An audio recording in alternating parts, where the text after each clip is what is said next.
Welcome. A growing share of your prospects are using AI to research your product offerings. But right now, most of us don't have a reliable way to know what AI is saying about us or whether anyone followed its advice and actually became a customer. So we're here to talk about how we can put together a picture of your company's visibility in AI so we can understand when it makes sense to take action and how much progress we're making. My name is Kris Skavish, and I am the co-CEO and a digital marketing strategist at Octobers. In 16 years, we've helped more than 1,000 businesses improve their visibility and generate leads through SEO and now AEO. The truth about where we are today is, unlike SEO, there is no factual way we can measure how many people see your brand in AI answers. But we can look at this universe through 4 lenses of visibility and paint a picture that helps us understand where we stand. Most of us are coming with knowledge of the goals of SEO. So in SEO, people do a search, our site shows up if we rank well, and then they click through and we get a website visit. And we can track that. We know how many people search for each keyword. Google actually publishes that information. There are other sources of that information. We can know what our keyword ranking is, and we can know how many website clicks we got. But with AI, it's a little different because what people are doing in AI tools is conversing. They're having a conversation. They're asking questions, asking follow-up conversations. And so our goal as a business is to be part of that conversation. But trackability is difficult. There is no information about how many times different prompts are asked for. And there is no definitive information about the number of mentions that your brand gets overall or for particular prompts. We can track the number of website clicks, the number of people who are coming from an LLM over to your website. And we'll talk about the pros and cons of that. It's great information, but it is not what most users are doing when they're in an AI tool and using it in conversation. So what do? There's really 4 lenses that we think about looking through to really triangulate a picture of AI visibility. And what I'm going to talk through in the next few minutes is what each of these things can do for you, what information you can take away from them, and what they're not going to tell you, what the holes in that data might be. So we're going to talk about doing a manual check to see what the brand experience looks like in a conversation. And that's really about learning about the conversation part of it. Second, we're going to look at what prompt monitoring tools can tell us about how our brand appears in AI answers and how we're described. We'll talk about some numbers that we can see about our own website, the number of AI tool referrals to the website, and the number of user bots that crawl the website on a regular basis. And we'll talk about how those all come together to help form a picture of what direction our AI visibility is going into. So the first one I want to suggest is that you do a manual check. So get a feel for how AI answers business problem and vendor selection questions. What this is going to tell you is how AI engages, how it's helpful, how it's encouraging continuation of the conversation by offering people more information than they asked for.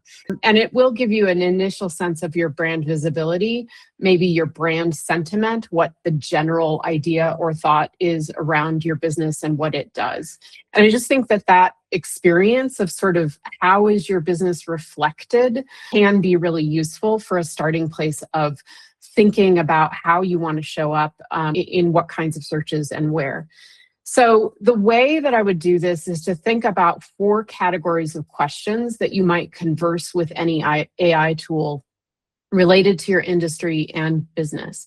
The first category is, how do I solve a problem? So for example, I might ask, what is the cheapest way to get cold storage shipping between Los Angeles and Las Vegas? And how is AI answering that question? Is it referring and citing to how-to articles and problem-solving articles? Is it jumping straight to answering questions, suggesting different vendors? what kind of way is it answering that question? And make this problem unique to your business. Go ahead and dive in about a problem that you know your customers have. And then another set of questions might be around the category. So who are the top cold storage shipping companies in the Southwest region, for example, or nationwide or something like that, and start to see what it recommends and also why it's saying it recommends those companies. That why is going to be a little bit related to the previous interactions you've had with your tool. Do some comparisons, ask it to compare your company versus one of the competitors that you know about and see what kind of qualitative information is coming back. Do you think it's accurate? That would be nice to know. And then ask some questions that are related to brand accuracy and sentiment. So who does 2 Octobers serve? What are advantages and disadvantages of using 2 Octobers for digital marketing? All of this, you're trying to get an idea for which brands are being named and which sources are being cited. And is the information accurate and is it positive about your business? Now, I have some caveats. You probably already are thinking these. The first is AI doesn't answer the same question every time. So what I'm asking you to do in this test is not to get the quantitative answer. It is not going to tell you how often your brand is showing up for these queries. If your brand doesn't show up this time, that doesn't mean it's true for next time. So it really is not quantitative data about your visibility, and your experience here is not representative of anyone else's experience. So this is the feeling, intuition part of the program here that's going to give you some insights. The second tool that you can use is prompt monitoring tools. And these are paid tools that you can use to see the percentage of times your brand is mentioned in answers. And so depending on the tool, you might get sort of an auto-generated visibility score for your entire website or brand, the AI visibility score of 16 out of 100, or my visibility on ChatGPT is 76 out of 100. You can also track visibility for specific prompts or topics. So you can cultivate your own list of prompts, like what are the top 5 companies in X industry, and see if you show up for it, and then track that over time. And then the other thing these tools will do is save the responses that they're getting so that you can see what those answers look like and how your brand is being described.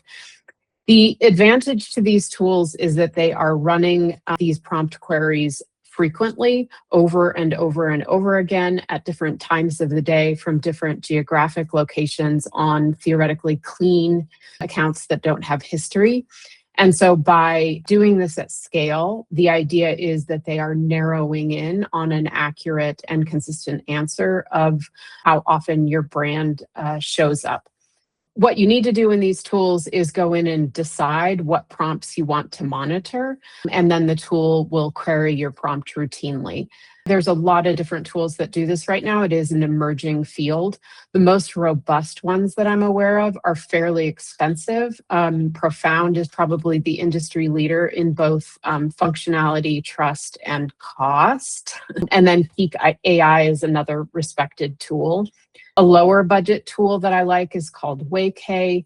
And our regular SEO tools like SEMrush and Ahrefs are still building out their functionality, but they do provide some directional information about how your website is appearing, what a general score for your visibility would be.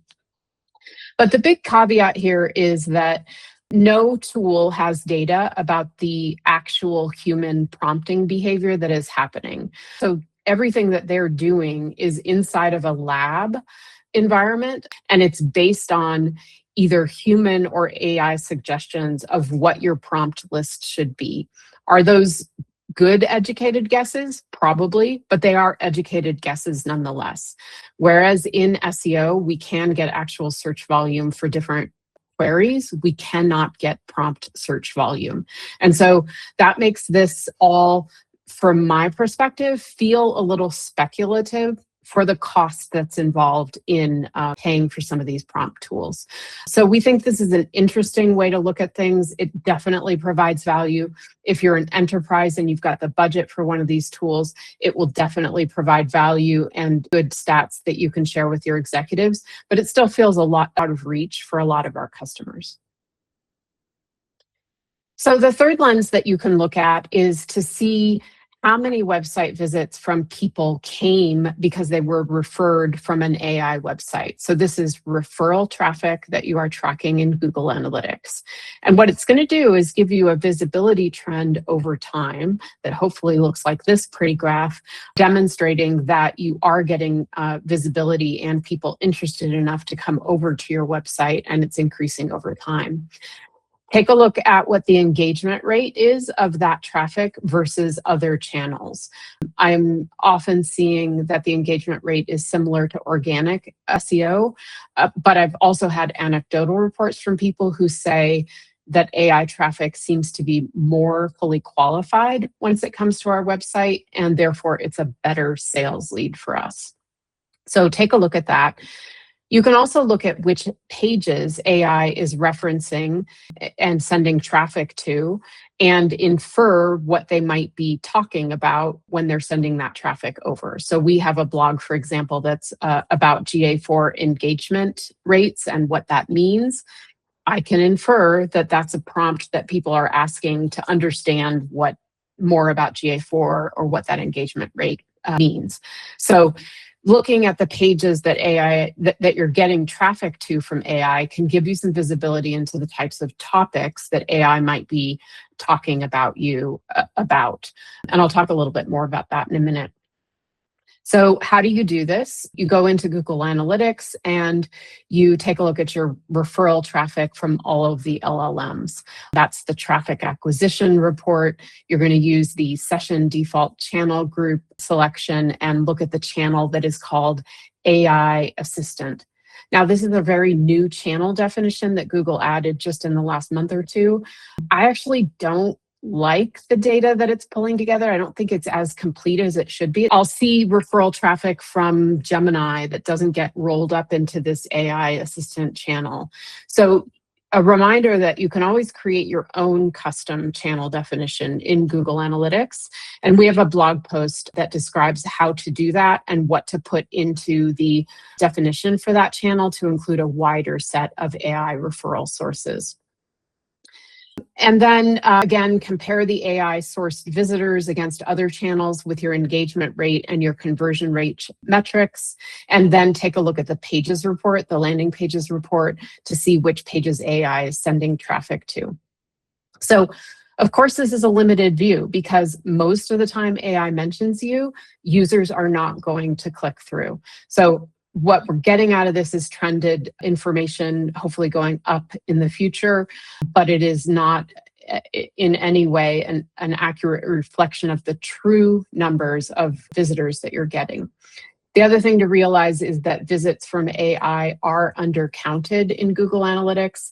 We do see reports that suggest that direct traffic is actually AI traffic. So there's just some traffic that's not coming over with the correct attribution in it that GA can classify correctly. Okay, so the fourth lens that you can look at this through is through the user bots hitting your server. So as you probably know, when AI answers a question, there's two foundations for its knowledge in answering that question. One of them is the training data that was used when it was developed. And the second is that oftentimes it will go out and do a live search on the web and live crawl of data. And so when you see your AI saying, I'm doing a web search, that's what it's actually going out and doing. And when it does that, it is pinging the server and identifying itself as a user bot from whichever LLM. And that is something that we can track over time by taking a look at the server logs. There is a much higher frequency of user bots hitting your web server than there is referral traffic, on the order of 10 times as much, an order of magnitude more, potentially even more than that. So it feels like a better absolute number of how often you might be mentioned. Again, we have no way of knowing, so this is a directional metric as well, but I think it's pretty interesting. So this, again, is a proxy for visibility. We'll want to look at how that's trending over time. And the other thing I think is fascinating about this particular data is that it gives us a richer view of which pages AI is crawling, which is a window into the kinds of information people are looking for in which your website might be a good source. What I found about this is that the list of content that AI is crawling does not necessarily correspond with the list of content that users are picking and reading on your website. So, for example, when we compare the top 10 pages that are visited by humans on the 2 Octobers website and the top 10 pages that are crawled by AI bots, there are only 5 pages that are similar between the two of them. And so looking at the differences in the subject matter covered on our content that's being crawled by AI, what subjects are those? Are they evergreen subjects like the GA4 engagement definition blog that I talked about before? Are they recent news kind of posts? Can help you get an idea for what AI might be interested in about your website, and therefore what users might be interested that AI is actually finding you a good answer for. So it's a rich source of information. Unfortunately, it is a little challenging to get to because you need to have access to your server log files, and you probably need a developer to help you parse it out. If you're using Cloudflare, we wrote up the instructions for how to get those server log files and parse them. So you can take a look at our blog for a how-to. What this information is not telling you is crawling the content is not the same as getting visibility on AI, and it is not the same as being cited. It doesn't mean that every time a crawl happened that you actually got visibility in that particular AI engine. But it is really interesting directionally. So let's bring it all together. I've talked about how each of those 4 lenses gives us some interesting information about what AI is interested in our content, and how users might be experiencing our brand through an AI lens. All together, they triangulate towards the truth, but none of them is all by itself the truth. The manual checking shows how the brand actually shows up in a real life conversation. The prompt monitoring tools show how you're described across a lot of AI engines, but they are running those queries in sort of a lab environment, so that's not real users, and they're expensive.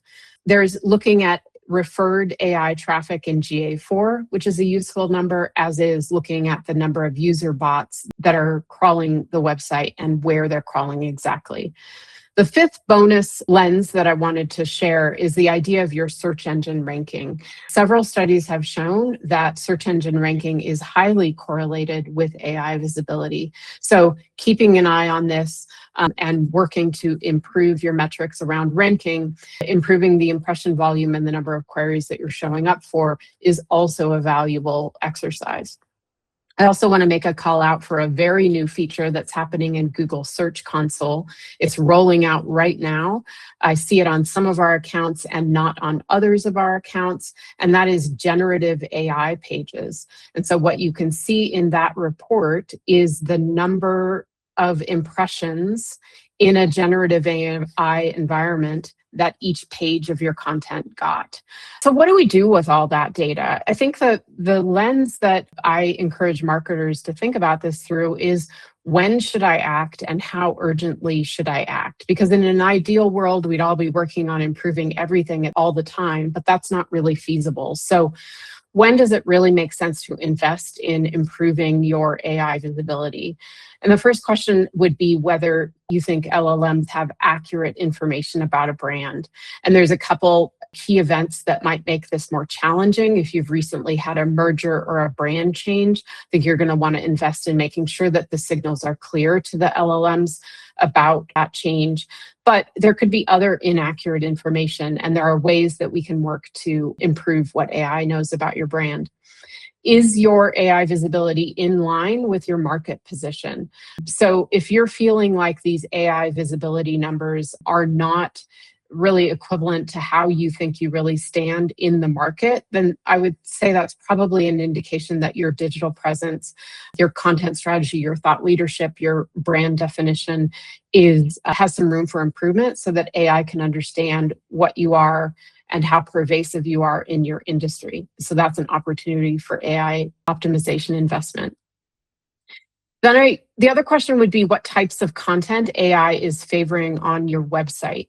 The first question is, does that content reflect accurately on your brand? If you've got content that is getting a lot of visibility in AI, but is about an old product, a retired product, or some industry that you don't serve anymore, something like that, I think that gives you a good indication that it's time to clean up some of those things. I would say 2 years ago, I wouldn't have told you to bother with cleaning up old content on your website. It doesn't take that much money to keep it up there, and it's a pain in the neck to evaluate and take down. Nowadays, I think there's a disadvantage to having outdated content on your website because it may mislead AI about your market position, who you serve, and what you sell. Where do competitors have an advantage is the other lens to look at this through. So if you feel like competitors have advantages that you'd like to make progress on, those are gaps that you can fill with AI optimization techniques. Content marketing, thought leadership, those are all really interconnected in how we might pursue a better competitive position against some of the competitors that you have. So in summary, the old lens of where do I rank, how many clicks do I get, simple to make sense of. Users are searching for something, looking for a ranking result and clicking through, and we're measuring those clicks. The new lens across the whole conversation, am I present? Am I accurately represented? And am I reaching the right people? It takes multiple measurements triangulated together to really understand that picture and take action and decide what to do from it. It's a brave new world. It's evolving all the time. Thank you for joining us.